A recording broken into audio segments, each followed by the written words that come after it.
ನಮಃ ವಂದೇ ಗೋವಿಂದಮಾನಂದೇ ವಂದ್ಯಂ ಸದಾನಂದಂ ವಾಸುದೇವಂ ನಿರಂಜನಂ ಇಂದಿರಾಪತಿಮಾದ್ಯಾದಿ ವರದೇಶವರಪ್ರದಂ. ದ್ವಾದಶ ಸ್ತೋತ್ರ. ಪ್ರಥಮ ಸ್ತೋತ್ರದಲ್ಲಿ 5ನೇ ಶ್ಲೋಕ. ಸ್ಮರಣೀಯಮುರೋ ವಿಷ್ಣೋಃ ಇಂದಿರಾವಾಸಮೀಶಿತುಃ ಅನಂತಮಂತಪದಿವ ಭುಜಯೋರಂತರಂ ಗತಂ. ಸ್ಮರಣೀಯಂ ಪುರಃ ವಿಷ್ಣೋಃ ಇಂದಿರಾವಾಸಂ ಈಶಿತುಃ ಅನಂತಂ ಅಂತವತ್ ಇವ ಭುಜಯೋಃ ಅಂತರಂ ಗತಂ. ಹಾಗೆಂತ ತುಂಬ ಚೆನ್ನಾಗಿದೆ ನೋಡಿ. ಉರಹ ಸ್ತೌತಿ ಅಂದರೆ, ಉರಹ ಅಂದರೆ ಎದೆ ಭಾಗ, ಪರಮಾತ್ಮನ ಹೃದಯ ಎದೆ ಭಾಗವನ್ನು ಸ್ತೋತ್ರ ಮಾಡ್ತಾ ಇದ್ದಾರೆ. ಅದೇನಾಗಿದೆ? ಸ್ಮರಣೀಯಂ, ಸ್ಮರಣೆ ಮಾಡಲು ಯೋಗ್ಯವಾಗಿದೆ. ಪರಮಾತ್ಮನ ಹೃದಯ ಸ್ಥಾನ ಅದು ಸ್ಮರಣೆ ಮಾಡಲು, ಚಿಂತನೆ ಮಾಡಲು, ಧ್ಯಾನ ಮಾಡಲು ಯೋಗ್ಯವಾಗಿದೆ. ಯಾರದು? ವಿಷ್ಣೋಹೋ, ವಿಷ್ಣುವಿನ ಆ ಉರಸ್ಸು, ಆ ಎದೆ, ಅದು ಸ್ತೋತ್ರ ಮಾಡಲು ಯೋಗ್ಯವಾಗಿದೆ. ಯಾಕೆ? ಇಂದಿರಾವಾಸ ಮೀಶಿತುಹು, ಇಂದಿರಾಯಾಹ ಆವಾಸಃ, ಲಕ್ಷ್ಮಿಯ ವಾಸಸ್ಥಾನವಾಗಿದೆ ಅದು, ಅದರಿಂದ ಸ್ಮರಣೆ ಮಾಡಲು ಯೋಗ್ಯವಾದದ್ದು. ಇಂದಿರಾಯಾಹ ಆವಾಸಃ ಅವಸ್ಥಾನಂ ಯಸ್ಮಿನ್ ತತ್ತಥಾ ತದಿತಿ ಅಥಯೇವ ಉತ್ತಮಂ ಅಂತ ಬರೀತಾರೆ. ಅದರಿಂದಲೇ ಅದು ಉತ್ತಮವಾಗಿದೆ. ನ ವಿದ್ಯತೆ ಅಂತಹ ದೇಶತಃ ಕಾಲತಃ. ಮತ್ತೇನು ಹೇಳ್ತಾರೆ? ಅನಂತಂ ಅಂತವದಿವ. ಯದ್ಯಪಿ ಆ ಪರಮಾತ್ಮನ ಹೃದಯ ಅದು ಅಂತ ಇಲ್ಲದ್ದು, ಅನಂತವಾದದ್ದು. ಆದರೂ ಕೂಡ ಅದು ಭುಜಯೋಹೋ ಅಂತರಂಗತಂ. ಅದು ಅನಂತವಾಗಿದ್ದರೂ ಕೂಡ ಎರಡು ಭುಜದ ಮಧ್ಯದಲ್ಲಿ ಏನೋ ಒಂದು ಇತಿಮಿತಿ ಇರುವಂತೆ ಕಾಣಿಸ್ತದೆ ನೋಡಿ. ಈ ಎರಡು ಕಡೆ ಕೋಲಿಟ್ಟು ಬಿಟ್ರೆ ಅದ್ರ ಮಧ್ಯದ ಜಾಗ ಅಂತ ನಾವು ಡಿಫೈನ್ ಮಾಡ್ಲಿಕ್ಕೆ ಆಗ್ತದೆ. ದೇವರು ಅನಂತ ಅಂತ ಹೇಳ್ತಾರೆ. ಮತ್ತೆ ಎರಡು ಭುಜ ಮಧ್ಯದಲ್ಲಿ, ಎರಡು ಕೋಲ್ ಮಧ್ಯದಲ್ಲಿ ಒಂದು ಪದಾರ್ಥ ಇಟ್ಟಂಗೆ ಎರಡು ಭುಜದ ಮಧ್ಯದಲ್ಲಿ ದೇವರ ಹೃದಯ ಬಂದು ಬಿಟ್ರೆ ಏನು ಅನಂತ ಅಂತ ಹೆಂಗೆ ಹೇಳಿಕ್ಕಾಗ್ತದೆ? ಒಂದು ಲಿಮಿಟ್ ಆಯ್ತಲ್ವಾ ಹಾಗೆ ಅಂತ ಪ್ರಶ್ನೆ ಬರುತ್ತದೆ. ಅದನ್ನು ಹೇಳ್ತಾ ಇದ್ದಾರೆ, ಅಂತವದಿವ ಹಾಗೆ ಅಂತ. ಯದ್ಯಪಿ ಪರಮಾತ್ಮನ ಹೃದಯ, ಶರೀರ ಅದೆಲ್ಲವೂ ಏನೋ ಅಪರಿಚ್ಛಿನ್ನಂ ಅಂತ ಬರೀತಾರೆ. ದೇಶದಿಂದ, ಕಾಲದಿಂದ, ಗುಣದಿಂದ ಅದು ಪರಿಚಯದ ಇತಿಮಿತಿನೇ ಇಲ್ಲ. ಅದರಿಂದ ದೇವರನ್ನ ಅನಂತ ಅಂತ ಕರೀತಾರೆ.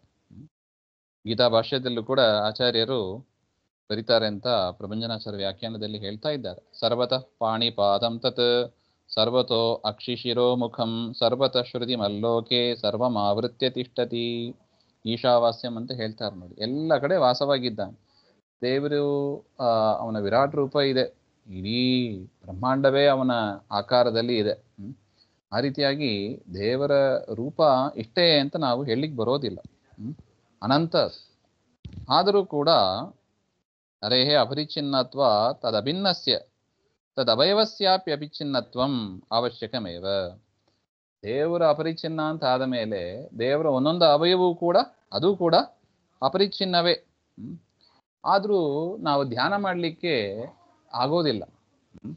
ಅದನ್ನೇ ಬರೀತಾರೆ, ನಾನು ಅಪರಿಚ್ಛಿನ್ನಂ ಚೇ ಧ್ಯಾತುಂ ಅಶಕ್ಯಂ ಇತ್ಯತಃ ಅಪರಿಚ್ಛಿನ್ನಮಪಿ ಭಕ್ತಾನುಕಂಪಯ ಪರಿಚ್ಛಿನ್ನಮೇವ ಇತ್ಯಾಹ. ಅಲ್ಲ, ದೇವರು ಅನಂತನಾದವ, ಅವನು ಯಾಕೆ ಸಣ್ಣ ರೂಪ ಇರುವಂತೆ ಮಾಡ್ಕೋತಾನೆ? ಎರಡು ಭುಜದ ಮಧ್ಯದಲ್ಲಿ ತನ್ನ ಹೃದಯವನ್ನ, ಅವಯವನ್ನ ಮಾಡ್ಕೊಂಡ ಅಂದ್ರೆ ಲಿಮಿಟೆಡ್ ಆಯ್ತಲ್ಲ. ಹಾಗೆಂದ್ರೆ ಹೌದು. ಯಾಕೆ ಹಂಗೆ ಮಾಡ್ಕೋತಾನೆ ಅಂದ್ರೆ ಭಕ್ತರ ಮೇಲೆ ಇರುವ ಅನುಕಂಪ, ಕರುಣೆಯಿಂದ. ಯಾಕೆ? ಅಷ್ಟು ಬೃಹದಾಕಾರವಾದ ಉಡುಪಿ ಕೃಷ್ಣ ನೋಡ್ತೀವಿ, ಸಣ್ಣ ರೂಪ ಇದೆ. ಯಾಕೆ? ಧ್ಯಾನ ಮಾಡಲು ತುಂಬಾ ಅನುಕೂಲ ಆಗ್ತದೆ ಹಾಗೆ ಅಂತ. ಧ್ಯಾತುಂ ಅಶಕ್ಯಂ, ದೊಡ್ಡದಾಕಾರ ಬೃಹದಾಕಾರವಾಗಿ ಮಾಡಿಬಿಟ್ರೆ ನಾವು ನೋಡ್ಲಿಕ್ಕೂ ಆಗೋದಿಲ್ಲ, ತಿಳ್ಕೊಳ್ಳಿಕ್ಕೂ ಆಗೋದಿಲ್ಲ, ಧ್ಯಾನ ಮಾಡಲಂತೂ ಸುತರಾಂ ಸಾಧ್ಯನೇ ಇರೋದಿಲ್ಲ.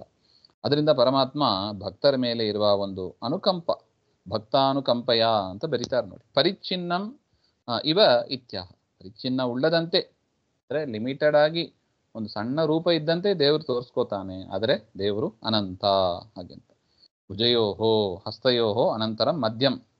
ಎರಡು ಕೈಗಳ ಮಧ್ಯದಲ್ಲಿ ಪ್ರವಿಷ್ಟವಾದಂತೆ ಆ ಹೃದಯ ಇದೆ. ಅಂತ ಹೃದಯ ಧ್ಯಾನ ಮಾಡಲು, ಸ್ಮರಣೆ ಮಾಡಲು ಯೋಗ್ಯವಾದದ್ದು. ಅಂದರೆ ಏನರ್ಥ? ದೇವರನ್ನು ಬಿಟ್ಟು ಬೇರೆ ಅವಯವಗಳು, ಹೃದಯಗಳು ಅದು ಯಾವುದೂ ಕೂಡ ಸ್ಮರಣೆ ತಂದುಕೊಳ್ಳಿಕ್ಕೆ ಯೋಗ್ಯವಲ್ಲ ಅಂತ ಅರ್ಥ. ಭಕ್ತಜನೈಹಿ ಸ್ಮರಣೀಯಂ.